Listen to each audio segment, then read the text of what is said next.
Hello, everyone. Welcome to Take the Black Life, the one and only show on the internet that dares to ask the question, what do we think about dragons? What do we think about space lasers? What do we think about books and movies and television and all sorts of sort of wonderful things? I am Dan Selke, the editor of winteriscoming.net, here coming at you online from the safety of my home, along with dorksideoftheforce.com editor Mia Johnson. Mia Johnson, we are wearing both maroon tops We today, are. which I love the color maroon. I think it's very distinguished. I think it's very regal. And if I could wear it all the time, I would. And maybe I will. How about you? Exactly. Yeah. It's a good, nice kind of fall winter color. So I was like, you know what? Let me get this color in, before it's spring and then we're out in pastels and all that other stuff. Yeah, pick up my pastel wardrobe. Anyway, thanks for joining us out there, y'all. I see some of you up there. If you have any comments, questions, queries, thoughts, passing notions, drop them in the comments. We'd love to read them. We'd love to have them. Let's respond to them. And beyond that, why don't we strike into the news while the news is hot? All Mia, right. I thought we'd start with some good old fashioned Game of Thrones news. Well, Game of Thrones adjacent news. Um, George R.R. Martin, author of the Song of Ice and Fire series, creator of the show known as Game of Thrones, has an overall deal with HBO. He's not just an author, he's a producer. He is a science fiction fantasy aficionado. He is a historian of all Oh, things yes. dorky. And he announced, or it was announced, and he had a quote, that he's producing a new program for HBO. And I just want to say right up before we get into any diciness, like I really wouldn't read this too far into why isn't he working on the Winds of Winter, just because this deal has been in place for years and years, and maybe you could argue it shouldn't be there, but I'm not going to. We'll see what happens as we Yeah. discuss this.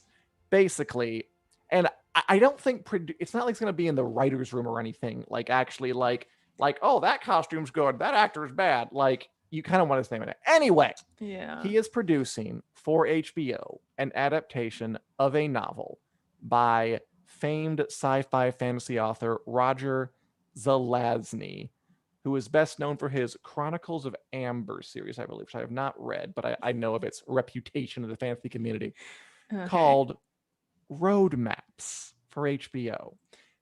He's been teaming up with HBO on a lot of stuff lately because obviously, Game of Thrones, HBO, signature series, they want more of what Martin has to offer. Roadmaps is oh God, I think it was like a 1979 ish book about a road that travels through time, and there is a man who is traveling on it, and he kind of stops off at various different time periods, you know, visits ancient Rome, goes to medieval times, gets his uh, beak wet in various eras and places, is like assassinated or tried to be assassinated by like Nero and Napoleon and like various historical figures, in search of a time period he only half remembers, searching for that Ooh. elusive spot where everything will be right again. I Sounds don't like know if isn't it'll that be. like the plot of Quantum Leap, or is that what that old show is called? Always trying to find his way back home. That definitely exists. Oh, it says road marks. What did I say? Did I say I road don't. maps? It's Road. definitely Well, okay, road okay, marks. okay. Road Sorry. marks. Yes, it is road marks, but that's very close to road maps. I mean, I'm not going to apologize. I refuse to apologize. I will not back down from this. It's called road maps. That's the way it is. Um. Anyway, new sci-fi. So, and George R.R. Martin is, like very old, and has read a lot of books in Hmm. those many years. Like he is definitely a big nerd into this stuff. Like he's Yeah. a writer, like, and he knew these people. Like he knew, oh God, Zelazny when he was alive. I believe he passed past couple of decades sometime. And he has a pretty good appreciation for these sort of older guard sci-fi fantasy pillars Hmm. um, of kind of that came before. So it doesn't surprise me that he'd be interested in something like this because Yeah. he definitely has like a connection to those like older like Philip K. Dick, who are other Heinlein old timey authors who he like had lunch with when in his youth, Wow. and now he's kind of honoring them by bringing TV shows to HBO. What do you think of this idea? Yeah, I mean it sounds pretty good. It sounds almost kind of like I said, like I'm sure it's Quantum Leap. I never really watched it myself, but that a little bit of Doctor Who, right? You're going and traveling throughout time and throughout history. I don't think there's probably any other show that does it better. There's that Daniel Radcliffe show, I think, Yeah, where Miracle Workers. where they're back in time. That looks kind of interesting. But It does yeah, look I kind don't of fun. I never actually watched it, but it looks fun. yeah. So yeah, with this, I'm like, I don't see why not, and especially him as a producer, it kind of just means even like J.J. Abrams will be a producer or something, or Jordan Peele like Right. produced Lovecraft Country. So it's kind of like your name is on there, you're backing it with like finances or something like that. But yeah, I don't think it's worth kind of being like, well, why aren't you writing? Why are you working on this series? I think he's just attached just enough to hopefully still be doing all of his writing. I just wanted to head that off because I know that's like the go-to place, and Yeah. understandably for a lot of fans, we saw it when we first shared the news. But interesting stuff. Christian's a fan of Quantum Leap. Quantum Leap is awesome. I don't think it's quite that. It's like maybe Quantum Leap combined with the Incredible Hulk road trip from place to place. Yeah. It's like a good road trip show.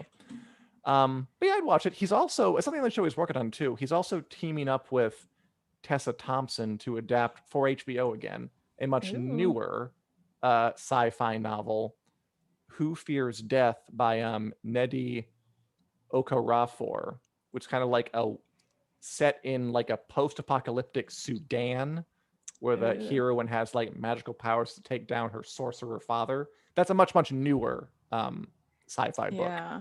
that he's also producing with Tessa Thompson now signed on for that. Wow. So he has a couple irons in the fire. That one sounds pretty good too. Yeah. Oh my gosh. I'm like the moment you said Tessa Thompson, I was already like, I know. yes, I hello, figured you you have would. my Yeah. attention. But that also reminds me of kind of like after I saw Black Panther, and that's been, I think it's like this year's 3 years old, which I refuse to believe, but it got me wondering, like when will we have more stories set, in African countries? Like Wakanda, of course, is fictional, but still within supposedly the continent. I was like, yeah, there's just so much you can do.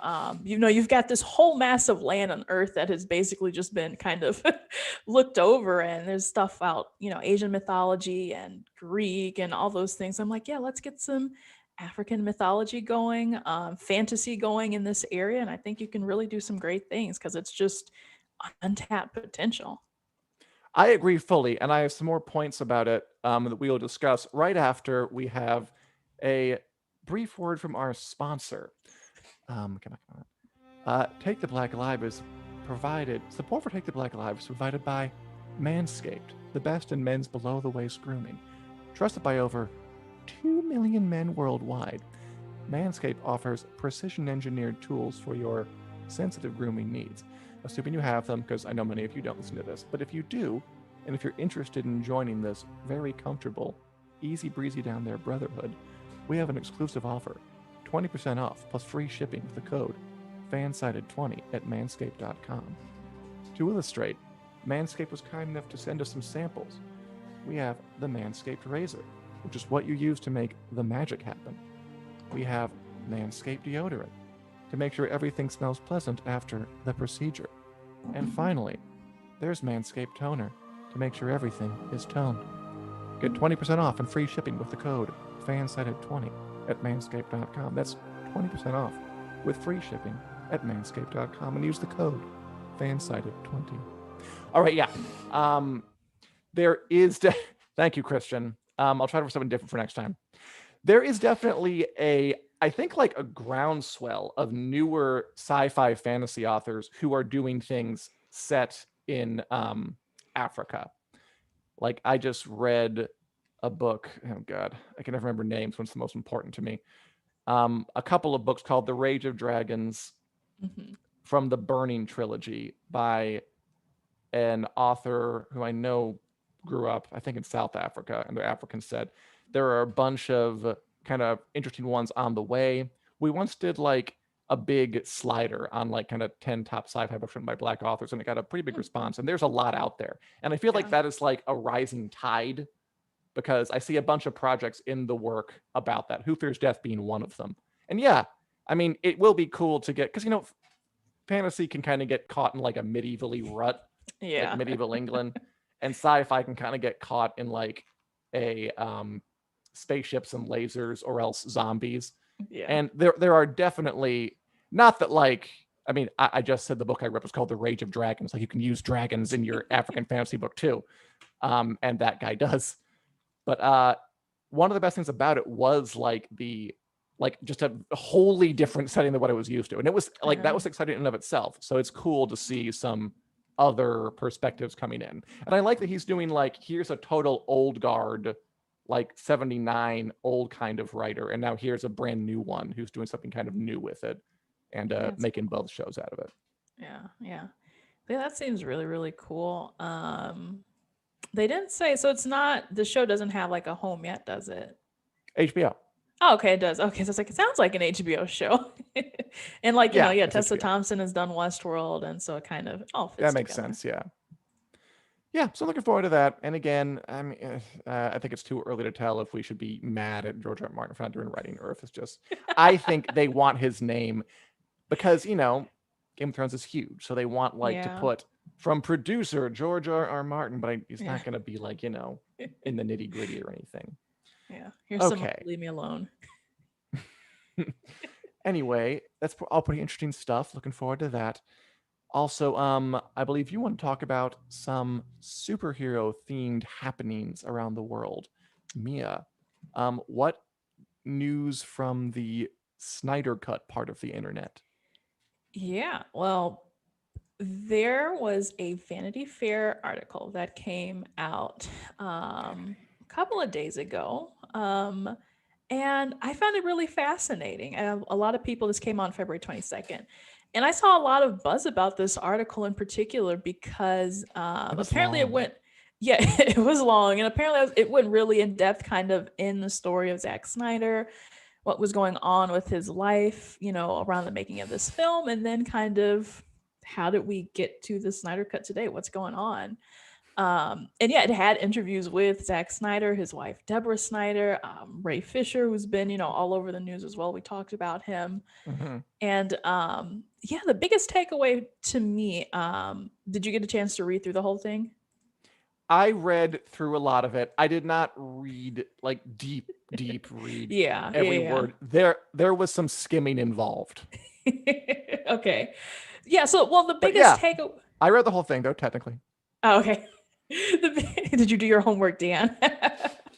But no, to me, the biggest takeaway from this, and I think everyone was talking about, was this really humanized Zack Snyder because for the last couple of years, and I'm guilty of doing this too, is kind of using him as like this whipping bag of like, oh, your movie was a failure, or Batman v Superman, was a failure to launch, then followed by the Justice League, and now they kind of had to like restructure the whole DCU after this. They But then did. it's like you get this side of his story where you learn about his daughter who he lost, and I didn't know his daughter. I committed suicide. I didn't Right. know that. I'm like, that's awful, and I feel bad for him. Um, and then you learn about all these other things about how he's kind of being watched because he's making all these wacky creative decisions, and it's really offbeat. Um, and so I was wondering for you, after reading this and this, kind of humanized Zack Snyder, do you think that we should be a little more lenient on the Justice League and the Snyder Cut? Hell no. No. I always thought that Zack Snyder is like is this figure where like he does seem like a really nice person. Like apparently people like working with him. Like I've heard nothing bad like from his sets. I did know about the story about his daughter committing suicide and then him leaving the coach. With of course it's a tragedy and horrible. My problem has always been with his work. Like he seems like a delightful person. I'm not saying that's not true. Mm-hmm. but um his work has often been crap. And I mean, not just crap. Like he's a guy who has motifs, indulgences, sort of Snyderisms that he puts in. And a lot of them rub me, and I think other folks, the wrong way. Yeah. Like, there's a very, like, kind of Ayn Randy will to power philosophy behind a lot of what he does, where, like, it's these super beings who are, like, going in slow mo shots across the screen with, like, no particular, um, you know, attention paid to whether it makes any sense. And just like a lot of testosterone in the movies, a Yeah. lot of and not much in the way of like nuance. It's very like gods among us, which I do think is sort of insidious, like as a whole philosophy. Like the person seems great. He really does. Um I think there's some weird stuff in his work, and that's always been my issue with him. And I'll be honest, like that article was talking about like I was watched and it was bad, and it was bad, and that is how studios operate. Like that they want to get like these boxes checked. Yeah. But look, the prospect of handing Zack Snyder unfettered power to make a 4-hour movie, I don't know if that's terribly appetizing either. I mean, he's not one for. Didn't he just put out a picture of the Joker dressed like Jesus in a crown of thorns in That I think like from the so. movie? Yeah. I think Like, did yeah, they you're include that? nice, Yeah. great, that's super. You're a wonderful guy. That doesn't make that image any less of like a red flag that Yeah. ooh, we may be getting into deep dent symbolism. I can see this being the Snyder Cut, like a towering, ambitious, like monument to things you wish someone had said in the room. Maybe rethink that. But again, we won't know. So, but in answer to your question, like, no, I do not think it's a reason to not criticize his movies. And I commend him for his decency, though. I Oh mean, yeah. it's important to be a good person. I'm glad he's running a good set.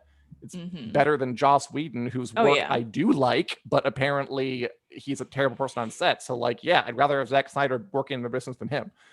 But there is the separation of it's kind of like the opposite, right? Where we're always like, how do you separate the art from the artist? Usually that's in Right. relation to a thing where you like the work but you don't like the artist. Right. It's like the opposite here. It's like I think the Yeah. art is great, but I'm not a huge fan of the work. Yeah, and there's moments where, and maybe it's me because I'm usually really like sympathetic and sometimes empathetic, and I really get kind of like emotional and thinking about the people, and sometimes it's like I do have to pull myself away from that and say, well, you can't get too emotionally attached in all of this. And so I had one thing where he was like, okay, he did make a point where he was like, Warner Brothers was asking him to have like 6 superheroes or something and throw it all. And I think they said they wanted like 2 hours max. And he was kind of like, how am I supposed to do this in 2 hours? And yeah, that's a huge task. But then looking at some of the decisions he wanted to make, like one they talked about in particular was a romance or some sort of budding romance between Batman and Lois Lane. And I was like, okay, I definitely didn't agree with, and I could see where his brain was clicking with, and his whole justification for that was like um, Superman is off world or doing whatever he's doing or dead. He's dead, right? So to Yes. speak. And so Lois Lane is kind of grieving and Batman is lonely. He has really nobody. And so they were supposed to come together as, these two lonely people and kind of be, I think Batman was supposed to tell Alfred, like, I've never felt anything in my entire life. And now here comes Lois Lane. So I'm like, that just seems like a necessary drama and a necessary plot point that, is already convoluting the plot. As well as he also tried to have a romance between the Flash and his character Iris, which he says Yeah. he's just completely bringing back into his cut of the movie since it got cut out of the original work. His 4-hour cut of the movie. Yeah. So it was quite funny that, the article started with it says like Zack Snyder has never seen Justice League. He left his name off of it. He only kind of Right. added a writing credit. And apparently it was so, god awful the final result that it was like Christopher Nolan and his wife watched the film and they came to him, they were like, "You can't watch this movie." It's like, "Oh, how dramatic." Christopher Nolan. That's another one. Yeah. Yeah, they're kind of one of a, two peas in a pod. Yeah, so I guess this whole piece has left me conflicted because, like I said, I get emotionally attached, and I'm like, well, should I, cut him a little slack? Should I, he really wanted to have this vision be brought to life, and he made a good point. Like um, he brought on Jason Momoa as Aquaman. Like he said, Right. from this whole other culture, and you're usually not used to seeing Aquaman like that. And brought on Gal Gadot, and I'm like, yeah, there's that, but then there's everything else.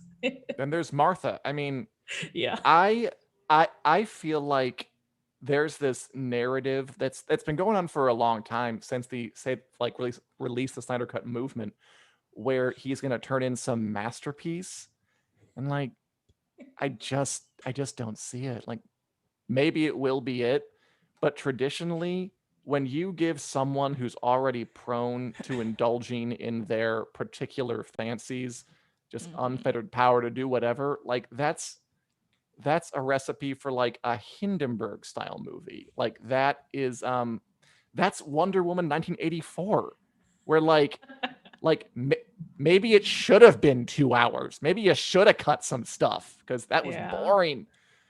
Um, yeah, I guess I just go back to the point where I have no doubt he's very nice. I mean, I feel like he's being framed as some kind of living superhero, where Mm, really he seems like just a decent person that you want around.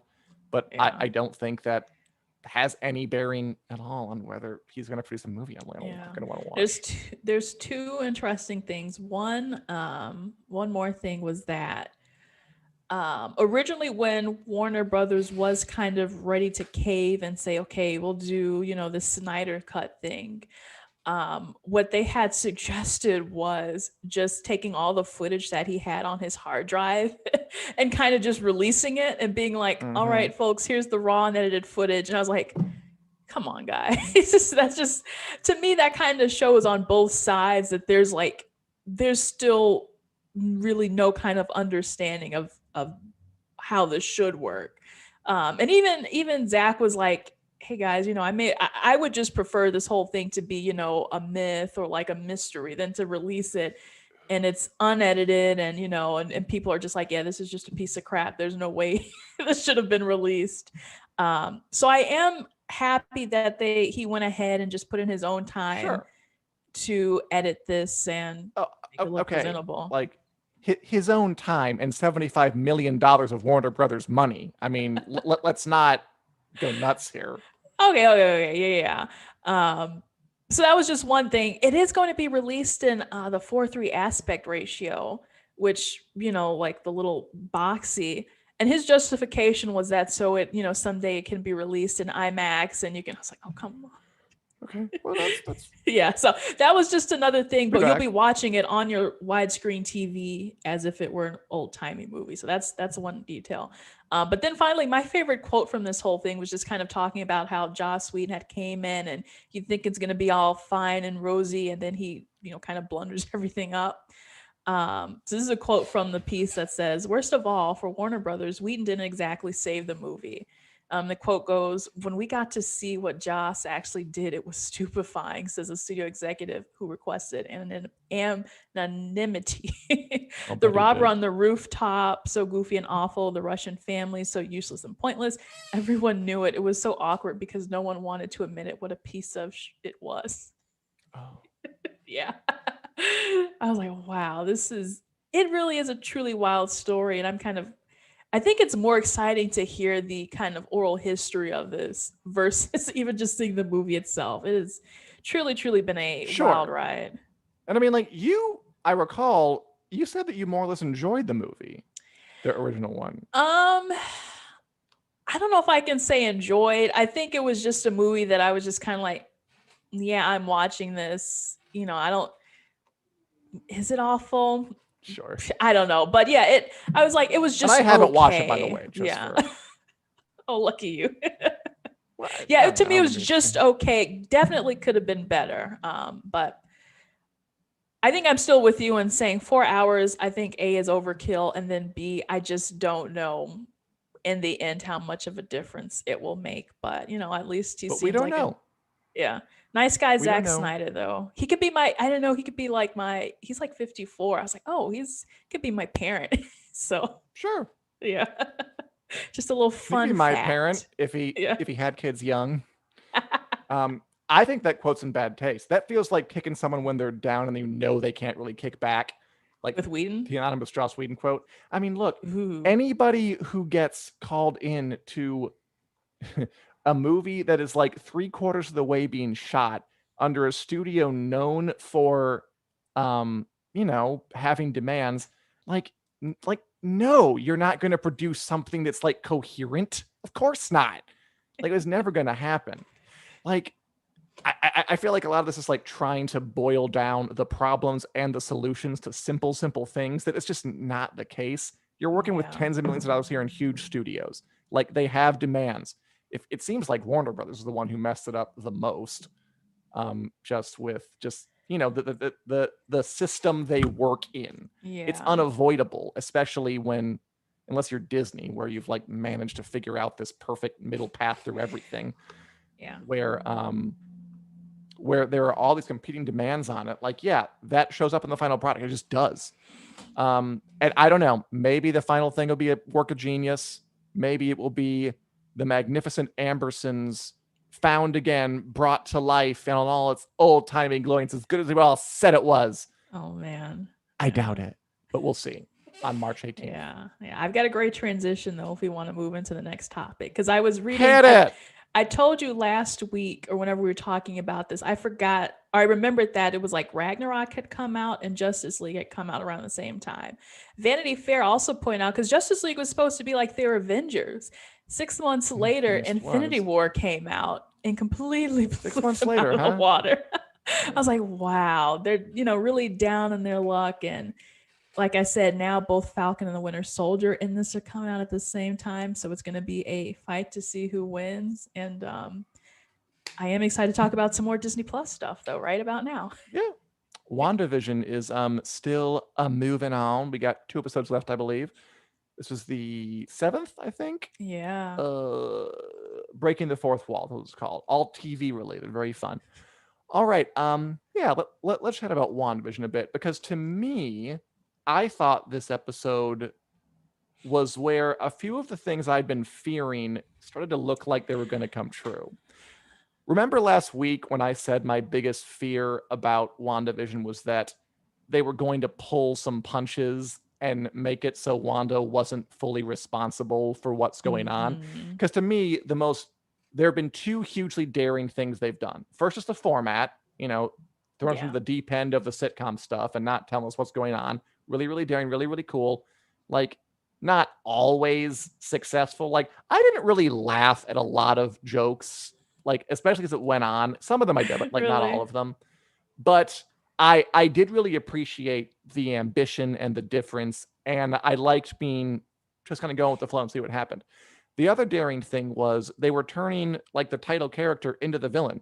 She is literally torturing people 24/7. Like that one scene where in the office where Vision's office mate, got released and he was like, help me, make her stop. And it's like, oh my God, he's in pain all the time. And like, that's the whole town, like thousands of people. Like, that's bad. This is war crime stuff. And I'm like, that's really daring and ballsy to make your hero do these things. And now we get to the spoiler bits. So the big takeaway from this episode was that, to quote the best part by far, it was Agatha all along. Oh, what a twist. they introduced that in that song, which was Uh-huh. great. Oh Don't get me yeah, oh wrong. yeah. Like that was great. Like that's been in my head since Friday, and I'm not mad about it. Um, but the whole idea of making Agnes the nosy neighbor is actually Agatha Harkness, who's I believe a Marvel character from something or other. Um, and she's a witchy magic lady, and she's been pulling the strings, or we're not really sure what exactly she's been doing yet. 'Cause on the Yeah. cliffhanger, but I see one of two things happening here. Either she really is behind stuff and they're going to absolve one responsibility or at least some of it, and I think that's lame because I think that's pulling back from the most intriguing thing you have here, or she's a red herring, in which case you're wasting time. And Yeah. like this episode was literally like, remember that bit where like Vision and Darcy are like in the truck or the bus and they're like Uh-huh. stalled at the road, which was funny. I thought it was funny, Yeah, yeah. but like the episode, it's almost making fun of itself. Like you're literally stalling the stuff we want to see. We want to see a WandaVision confrontation, and you don't give it to us. Instead, you have a whole subplot about being stalled and that we can't see it. So it's either pulling punches or it's wasting time. I wasn't a huge fan. Yeah, I would say this to me wasn't the strongest episode, even though I also felt that way about episode 3. And not to say I didn't enjoy it. It was still kind of I was hanging on at every turn. And Yeah. I've really been a fan of how they stylize each episode with every genre. And I was like, how I can do you too. take Yeah. it? I was like, how can you step it up since, the last one was the early 2000s? I was like, but what, it's characteristic of this kind of 2010, 2020s. And I was like, oh, this Modern Family-ish, that kind of sitcom, maybe like a Curb Your Enthusiasm sort of thing. And the Office a bit. That intro was definitely like The Yeah. Office with Oh like the yeah. different I flashes. was That was so fun. excited, yeah, when I heard that. And I saw it. But yeah, the part about Agatha was both a welcome twist, but then it's like the Yeah, more I like a thought twist. about it, it was also kind of going against the whole thing. I said this last week where I was like, if Mephisto, who everyone was like, oh, is he the villain and all this? I was like, if they make that a reality, then they're letting Wanda off the hook, and building up this potentially really bold and brave narrative that you can be telling that we've never seen before. What happens when you have Yeah, to put hold a superhero like super duper accountable for what they're doing.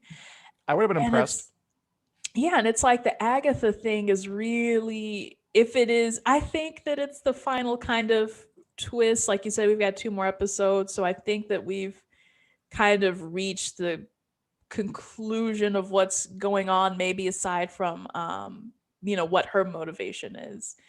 Um so to me, that's what's kind of on the hook. And I think, okay, if they give her a good enough reason to say, here's why I'm doing all of this, I feel like the only thing that comes to mind is kind of the Zemo thing where it was like, I was snapped away, or Vision, maybe, well, she couldn't have been snapped away and pulled this whole thing off in Oh, the course of a little bit right. amount of time, possibly. But, I don't know how witches once, work. yeah, there's so many different ways. But if it's like a Hey, personal Jen. vendetta against, I'm kind of like, ooh, is this another great reason for her having? I guess it's always personal. It's never not personal, except for Thanos. It wasn't personal for him. He just wanted, to help the world with Oh, less yeah. people. He done read a philosophy book and Yeah, he had an idea what tragedy of the commons and he had some thoughts. yeah. He So, he read some Nietzsche and he was like, I gotta do this. Um, I mean, my issue with a bunch of Marvel things is that they have a habit of being good, not great.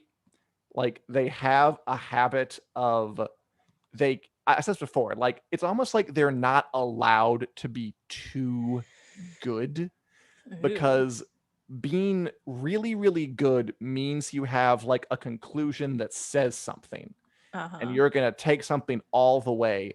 But with Marvel or with any giant franchise, you have to bring it back to zero because these people yeah, have to have more adventures. They have to have more TV shows and more movies, and they have to be able to sell those to us. So there is a thing where like the ending of Infinity War was like mm-hmm. shocking. I was in the theater, I was like, oh my god, this is amazing. Yeah, But I mean, there was part of me that was like, they're gonna bring them all back. Hmm. Like this can't last because that's how comics work. Like nothing ever lasts, which Yeah. I do think in the end hobbles the stories a bit because they have to go on. That finality is impossible. And so part of me always knew they would pull their punch with Wanda because they can't actually hold her accountable because then they couldn't keep using her in the MCU. Exactly. Yeah. Yeah. She's still kind of a baby Avenger. At least now that she has the spotlight on her, people are going to be like, well, of course we want more. Why would we not want more after we just got to know her, basically? So yeah, like I, I am definitely excited for the next two episodes. I of course want to see how it concludes, how it ties into what or else they're trying to tie it Sure. into. If it's even if it's gonna have a definitive ending, or if it's gonna be one of those things where it's like, oh, I guess we'll have to wait till Doctor Strange or something like that. And Which apparently it um, goes right into, according to Kevin Feige today, that there won't be a season well, 2 of WandaVision, but it does lead right into Doctor Strange and the Multiverse of Madness. yeah. Yeah, so I'm like, how much are they going to wrap up? And then how much of a cliffhanger are they going to have to leave for us to, go into the whole Doctor Strange thing? I don't know. I don't know. But I mean, it's still good. Like that's the thing. Yeah. Like Marvel is never really bad because it's so well kind of like this well-oiled machine sort of thing going on. Hmm. Like they can't be bad, but they also can't be like super super great. And some and don't get me wrong, like some reach higher than others. Like Black Uh-huh. Panther's one that's like okay, you tried something there. But in the long run, I I would love WandaVision to be great, but I'm afraid it's only going to be good. Yeah. Yeah. Oh, we shall But we'll see. see. We've got Falcon and Winter Soldier, March 19th. They announced today Loki series is coming out on June Yeah, 11th. it's a whole Which, year of nothing yeah. but Marvel stuff. Yeah. Basically, yeah. Somebody posted on Reddit and they were like, basically, almost every week of this year from start to finish, we'll be getting Marvel content. And Mad geniuses. yeah, I cannot complain. The Loki series is kind of like an early birthday present for Sure, me in June. So I'm like, that'll be yeah. fun. And Spider-Man, they just announced the new title for that, No which way. is Spider-Man No Way Home, No way. which to me, Ominous. yeah, oh true. It wasn't super clever, but everything else was kind of trademark and copyrighted that all the fans had come up with, like Spider-Man Go Home, or what was it, like the ET one they had made fun of, or No Place Like Phone Home. home. Yeah, Phone Home, right. So I I'm don't know. Like I was impressed that it was like I had honestly never heard it before, uh-huh. and yeah, like I hadn't heard any fan come up with that one. So like Yeah. frankly, that impressed me, and it was still pretty It does, simple. yeah, it does intrigue me, and it makes me wonder. Someone had suggested that, like, oh, is phase four all about like the multiverse? And we've like No Way Home. What does that mean? Like, why Yeah. can't you get home? Where are you? Are you stranded in some other dimension Uh, or something? Who yeah, knows? and it will all be part of the year, the nonstop year of Marvel. Oh Are you yes. watching anything else? Funny enough, I started doing I call it a hate watch of The Crew on Netflix, starring Kevin James. What a lovely 10-episode Hmm. sitcom. It's about him, and he's working as a like he's in a pit stop crew for a NASCAR driver. Okay. And it sounds kind of dumb. And I was like, I watched the first two episodes because my brother told me he watched the whole thing. And then I actually really got into it. So I'm watching the final episode tonight. I think it ends on a cliffhanger. Cool. And I might like legitimately be invested in the sitcom. So it's a comedy, not a Yeah, drama or whatever. comedy. The Crew, The Crew on streaming on Netflix. Netflix. Oh boy. Okay. Yeah. I'm watching my shows. I'm watching my Letterkenny. I'm still doing that. I finished up that Lady in the Yellow documentary. There's a Tina Turner documentary coming to HBO Max. I definitely want to watch. Oh yeah, yeah, yeah. They are really killing it with documentaries, by the way, on HBO Max. Like, Ooh. there's a lot of good ones, and they have a lot of good ones coming pretty frequently. I'm also tempted. This is my first time that I've considered maybe thinking about Apple TV Plus, because that For All Mankind show looks kind of cool. Are you aware of this? For It's all like, mankind, yeah. yeah, the show that's set like during, or I guess after the space race between like the Americans and the Soviets, but Yeah. like in an alternate history where it never ended and it kept going on. I might reach Like out that to me, to like, ooh, like that sounds kind of interesting. it does, yeah.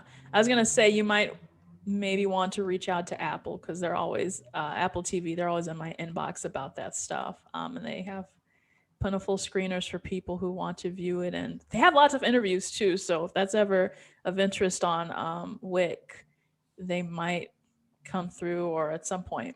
But yeah, that's kind of cool. We've got Jen is asking, is Amber Heard replaced an Aquaman with Amelia Clark? They Not used a yet, Jen, picture. but Yeah, they Amber Heard was in this Vanity Fair article, like one of her headshots, and I was like, oh, we're still going with that. Okay. I watched her in The Stand, which really petered out, by the way. Like Oh, that really? kind of started out fine and got a little better and then like ended like that wasn't a super hit. Oof. But she was in that. Good for her. Um, Oh, also I and saw then Jen, oh, you saw Tina in concert? I'm jealous. I'd kill to do that. That'd be great. my grandma's got this like Tina Turner DVD, and we would watch it all the time. That's like her favorite artist. But yeah, the last thing I watched was Judas and the Black Messiah with Oh, I Daniel heard that was Kaluuya great. and Lakeith Stan. Oh my goodness, I was like, I could watch that back to back to back. It was really great. Both the performances were Really? outstanding, and it was just a great work of cinema. I'm usually not that type of person where it's like, oh, this is, so beautiful and the music is elegant and the Yeah. cinematography. But this was one of those movies where I have to make that exception, and everything was just superb, and supposed to take place in Chicago. It's a little Black history lesson. So I definitely give that it's 2 thumbs up, which is remarkable. I will watch it this weekend because I've been meaning to Oh, watch yeah. it, and let's wait for recommendation. That's a good idea. Christian asked, what's going on with the WiC app? I will look into it, Christian. I wasn't aware if it was malfunctioning, but I will look at it. Yeah, we do have some migration going on. A couple of the fan-sided network apps are going away, and I don't know the full story on it. They might be folded into some other apps, so might be a possibility with the Winter's Coming app. I'll look into it and get back and make sure we have the skinny. Other than that, if you guys are watching anything, let us know and very soon. Oh, the Private Dancer tour and then Glenn Frey. Oh, the Private Dancer tour. That's some time ago. I don't think she tours anymore, so I think I'm out of luck. I'm like, my taste in music is like, I like old. I don't know why. Like, I saw Paul McCartney live a couple of years ago, and that was great. Wow. But like all the people I want to see live are like near the end of their lives. It's weird. Yeah, I've seen the Stones. We were gonna see Paul McCartney when he was at like Wrigley or something like that. I think Elton John too passed it over. saw him in Now Vegas. I totally regret that. Oh man. All right. All right. Well, we'll talk more about all of these things: television, movies, books, possibly classic rock. Next week on Take the Black Live, every Wednesday at 4 p.m. Central Standard Time here on the Winter Screen Facebook page. Also available on iTunes, Google Play, wherever podcasts are available. And apparently the WiC app might be going away. We will clear that up and make sure we have the information we need. Other than that, see you all next week. Have a great day. Bye. Bye.